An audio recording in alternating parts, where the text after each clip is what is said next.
limitada. Mientras tanto, nosotros seguimos en clave de geopolítica, haciendo el análisis al término ya de la cumbre del G20. En estos minutos hablamos con José María Viñals, director del Máster en Relaciones Internacionales del IEB y socio de Square Patton Box. José María, muy buenas tardes. Hola, muy buenas tardes.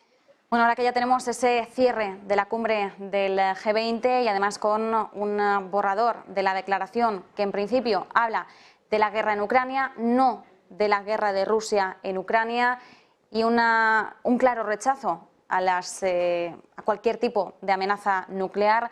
Lo que sí estamos desgranando es que todos los líderes han ido al unísono al intentar evitar cualquier escalada de conflicto, y lo hemos visto también en el caso del misil de Polonia. ¿Con qué te quedas? Bueno, yo me quedo con un protagonista principal, que yo creo que no hay ninguna duda que es Xi Jinping. Xi Jinping era la primera vez que hacía comparecencia en el ámbito internacional en casi 3 años. Viene reforzado, ha sido reelegido para un tercer mandato como presidente, jefe del Estado, secretario general del Partido Comunista y comandante en jefe del Ejército de Liberación Popular Chino. Por lo tanto, viene con los deberes cumplidos, más fuerte que nunca.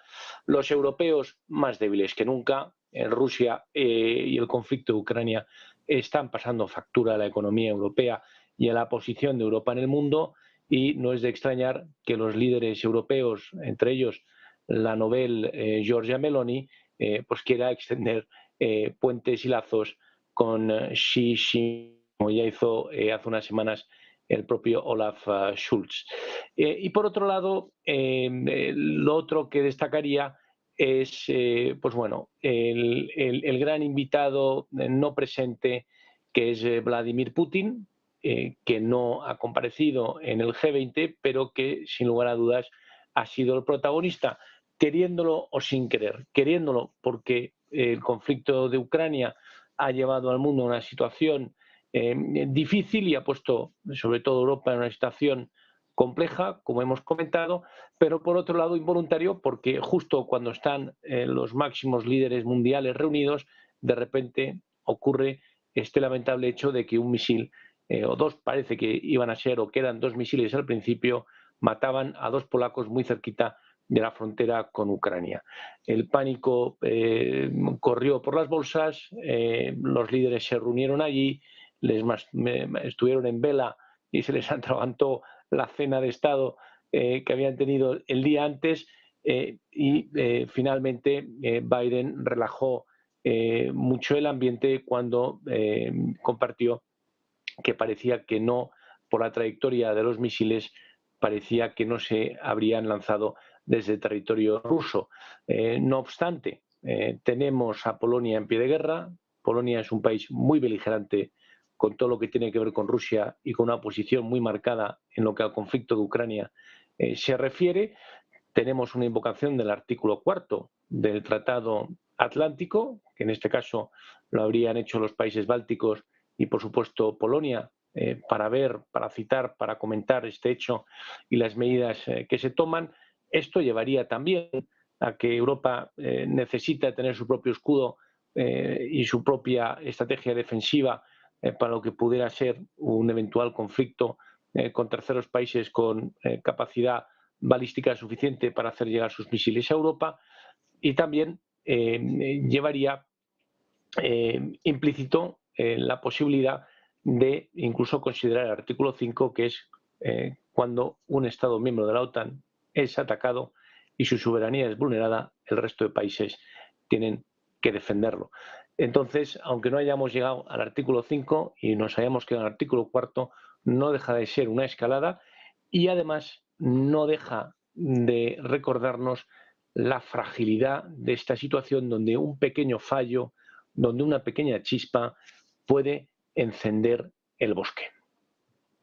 Una pequeña chispa que por el momento, por lo que vemos, se está evitando a toda costa que pueda incendiar ese bosque. Cosas muy interesantes, nos ponías el foco en China y voy a aprovechar y enseguida te pregunto, porque me parece muy interesante también el papel que está adquiriendo Xi Jinping, la dimensión que está adquiriendo en estos momentos China, que decías, pues la vemos más reforzada frente a una Europa tan debilitada, pero siguiendo un poquito más también hacia esa trayectoria de calma, de estabilidad. No sabemos hasta qué punto ya tenemos unas negociaciones de paz sobre la mesa. ¿Te ha dado la sensación, José María, de que esas negociaciones, conversaciones de paz están ya a la vuelta de la esquina? ¿Qué es lo que podemos esperar en esa trayectoria, en ese sentido? Bueno, quiero creer que sí, quiero creer que sí, porque la verdad es que como europeo, eh, pues amanecer, ¿no? O irnos, ¿no? A la cama con estas noticias, ¿no? En vilo, de si ha sido o no un fallo, un error, un accidente, si ha sido intencionado o no, ¿no? Que en suelo europeo, de la Unión Europea, hayan muerto 2 personas como consecuencia de un conflicto que está pasando en territorio europeo y vecino a la Unión Europea, yo creo que es bueno para todos. No obstante, no nos tenemos que engañar. Es decir, desde el punto de vista económico, las sanciones han venido para quedarse, y si no hay un cambio de paradigma y si no se llega a un acuerdo donde realmente existe una retirada de lo que son los territorios que son ahora rusos y considerados rusos por parte de la Federación Rusa y la propia península de Crimea, parecería pues que las sanciones no volverían al estado preguerra. Y luego han pasado cosas, ¿no? En este conflicto o a lo largo del conflicto que van a ser complicadas y difíciles de olvidar desde el punto de vista de la posición común europea frente a Rusia. Si bien es cierto que es muy complicado imponer sanciones, quizá lo sea todavía más levantar esas sanciones. En Europa hay muchas sensibilidades, los países bálticos, países del este, como Polonia, por ejemplo, son países que son y están muy sensibilizados con todo lo que ha sido el conflicto de Ucrania y donde por motivos y por razones históricas y culturales siempre han visto a Rusia como la gran amenaza y el gran enemigo. Por lo tanto, es complicado imponer sanciones, se requiere unanimidad, quitar las sanciones es quizá más complicado.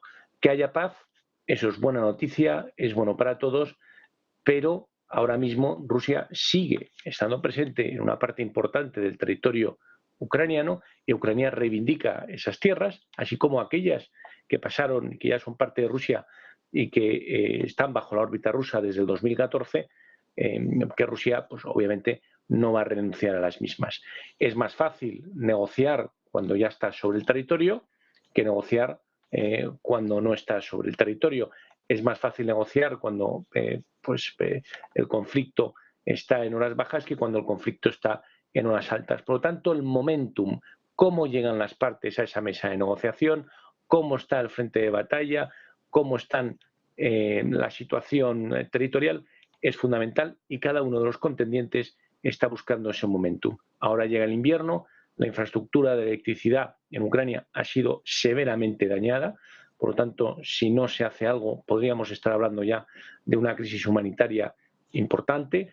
También la cuestión del grano que sale de Ucrania es algo que hemos visto que es muy, muy frágil y que es una situación que puede cambiar en cualquier momento, con las implicaciones que ello tiene. Y por otro lado, pues la Unión Europea no puede pasar un invierno acumulando inflación, acumulando subidas de tipo de interés, acumulando un encarecimiento de las materias primas. Y desde el punto de vista europeo, esto nos lleva a pendular hacia el lado atlántico, hacia el lado de Estados Unidos, y esto a su vez pues hace y pasa porque nos alineemos con Estados Unidos en materia de política exterior, como es ser más duro con China. No obstante, los líderes europeos piensan que la apertura de China, la normalización de China, que China salga y deje atrás las medidas anti-COVID, van a ser buenas para el comercio internacional y van a ser buenas también para poder paliar esos elementos, ¿no? de crisis que se cierne sobre las economías europeas. Importante, y mientras yo también aprovecho para rescatar el tema de China, figura de Xi Jinping.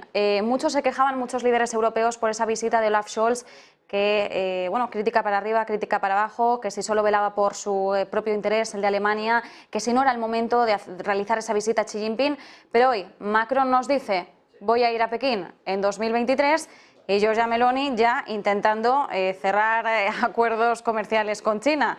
Veamos, no sé hasta qué punto utilizar la palabra hipocresía. José María, ¿tú cómo lo estás viendo? Porque mucho se le dio a Olaf Scholz, pero luego estamos viendo que cada uno también está velando por lo suyo. Bueno, pues esto es uno de los lemas no habituales que comparto con mis alumnos, ¿no? Que en política exterior y en materia geopolítica uno no tiene amigos, lo que tiene son intereses, ¿no? Y yo creo que esta cumbre del G20 pues lo ha demostrado, ¿no? Al final, cada líder vela por los intereses de su circunscripción, de su país, de su electorado, de su economía. Europa no puede vivir de espaldas a China. Sí hemos visto la influencia que tiene Rusia, que como la han calificado, ¿no? Algunos políticos en el pasado, pues es una fuente de materias primas importantísima, ¿no? Y la han llegado a denominar como la gasolinera del mundo. Imaginemos China, que es la segunda economía del mundo, y la exposición que tiene la Unión Europea como mercado hacia su primer o segundo socio comercial, dependiendo de qué país, que es China, solo al nivel de Estados Unidos. Si China, por lo que fuera, entramos en una guerra comercial o en algún tipo de sanciones parecidas a las rusas.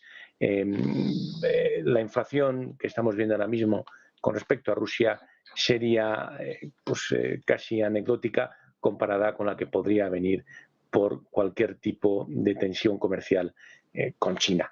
Y eso, por supuesto, ahora mismo es un escenario que nadie quiere. Sumar a la situación actual que estamos viviendo con Rusia, sumar cualquier tipo de altercado económico con China. Si bien es cierto que la dependencia en materia de energía y de defensa pasa también por postularse y por alinearse con las políticas norteamericanas. Y vimos aquí en Madrid, en la OTAN, en la cumbre de la OTAN a principios de verano, cómo, entre otros países, España y el resto de Estados miembros de la OTAN y miembros, algunos de ellos importantes y destacados de la Unión Europea, declaraban a Rusia como la amenaza de la OTAN, pero declaraban a China como ese gran challenge a futuro que era para la OTAN y que suponía a China, en un claro alineamiento con la postura norteamericana que ya desde las épocas postrimerías, de la época Obama, pues se va acrecentando y que a Europa, desde luego, como hemos visto y como han demostrado los líderes en el G20, no le interesa. Sí, es que aquí la cuestión va de intereses, como bien nos decías. José María Viñals, muchísimas gracias. Nosotros nos quedamos con ese mensaje. En política exterior, en geopolítica, no se tienen amigos, sino intereses, y con una China cada vez más reforzada y esa Europa cada vez más débil. José María Viñals, un placer como siempre. Muchísimas gracias. El placer es mío. Buena tarde y buen negocio. Y ojo que no desconectamos de la geopolítica ni por un instante.